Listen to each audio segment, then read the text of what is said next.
So ఈ epic అనేది చేద్దాం అనుకున్నప్పుడు దాని మీద బేస్ చేయాలి అంటే ఒకటి హిట్ అయిపోయిన తర్వాత దాన్ని మళ్ళీ టచ్ చేయాలంటే ఎవరన్నా కొంచెం ఇదో అంటే భయపడతారు కొంచెం.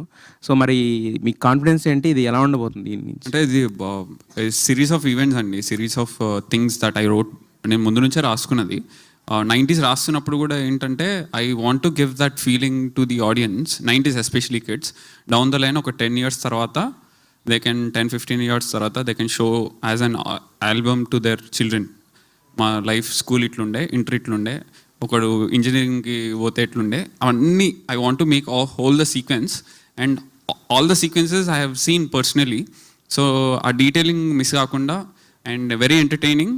ఎప్పుడైతే బోర్ కొట్టింది అనిపిస్తుందో నేనే బంద్ చేస్తాను అప్పుడు. ఆదిత్య, సో నిజంగానే ఎపిక్గా ఉంది. గద్దర్ గెటప్కి అదేవిధంగా గోరెటింగ్ కన్నా పాట రెండు మిక్స్ చేసి నిజంగానే ఎపిక్ అనిపించావు. సో చాలా ఇంట్రెస్టింగ్గా ఉంది. సో సినిమా ఎలా ఉండబోతుంది అనేది ఒక క్యూరియాసిటీ తీసుకురావడంలో టైటిల్ అనౌన్స్మెంట్ చాలా బాగుంది. అయితే ఈటీవీ అంటే 90sకి ఉన్న ఆదిత్య క్యారెక్టర్ని